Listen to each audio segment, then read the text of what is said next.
Let me ask you a very important question. Are you ready and willing to learn how to charge what you are worth and get it? If so, that's an admirable goal.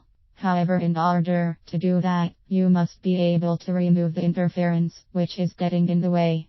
The challenge is, do you actually recognize that you have interference? B. Know when it's in play, and C. Understand what it's costing you. Potentially, there are a number of different interferences, and all of these can be overcome. They're just hurdles, which you can go over, around or under. However, the most challenging of these, and the one I'm focusing on, is the mental variety. The formula. Many years ago, I came across a formula, and despite the fact that I lean far more towards languages than I do maths or science, for example, I only scraped a grade E in chemistry O-level, while I gained a AA grade in French O-level. I really love formulas. It's as follows. Performance equal potential interference. This immediately made perfect sense to me. Since your potential is always 100%, it means that the determining factor of your performance is the amount of interference which you experience. Taking an extreme example, even if you were in a coma, your potential would still be 100%. However, the level of interference would also be 100%, so your performance would be 0. Luckily for you, if you are reading this, that is not the case. However, unless you are extremely fortunate, it's probable that you have some level of interference. It's just a question of degree. Quite clearly, the more interference there is, the poorer the performance. I want to make one thing really clear, though. This has nothing to do with your ability to do your work. In fact, as I've mentioned in previous articles, I work with very competent professionals who do not lack ability or experience. However, because they're human, they still have interference. Story time.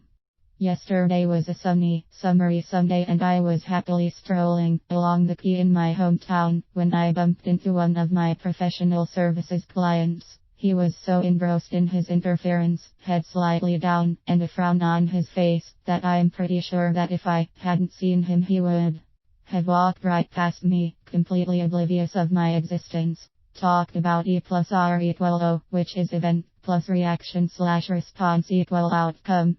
This means that it's your reaction or response to an event which creates the outcome, rather than the event per southeast.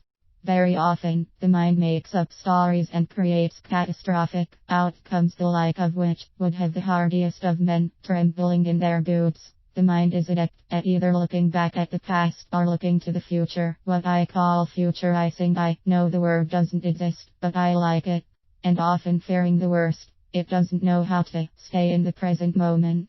In reality, my client was walking along the same stretch of quay as I was, and yet his experience of it was very different from mine.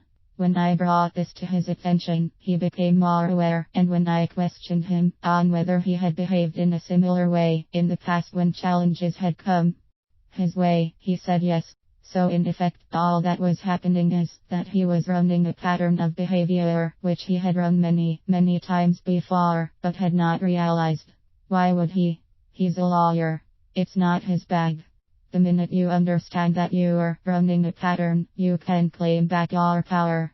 You can stop the pattern and take control. So how do you do that? It's simple, but it's not easy. So let's start with a straightforward 3-step process. 1. Recognize that you are in a pattern.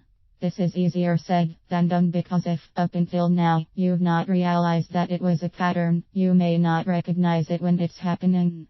However, just by setting the intention to recognize it will help you get there.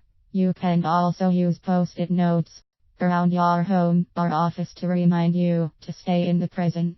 2. When you recognize you are running a pattern, say stop and put your hand up in the stop position. You are instructing your subconscious mind to stop going down that route. 3. Congratulate yourself for having taken the first step. The key to making changes is in repetition. So you have to be willing to do this as much as you can. The mind is like a muscle, and it needs to be exercised just like the body, otherwise it will be weak and take the path of least resistance, which is the unwanted pattern.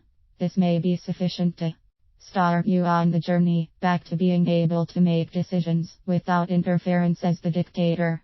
However, everyone's different.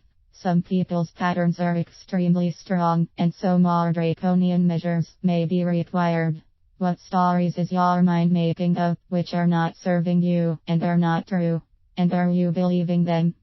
Can you now see how this interference is impacting on your ability to charge what you are worth and potentially every key decision which you make in your business and your personal life? In the next article, I'll continue to explore how the mind works and the impact this has on you.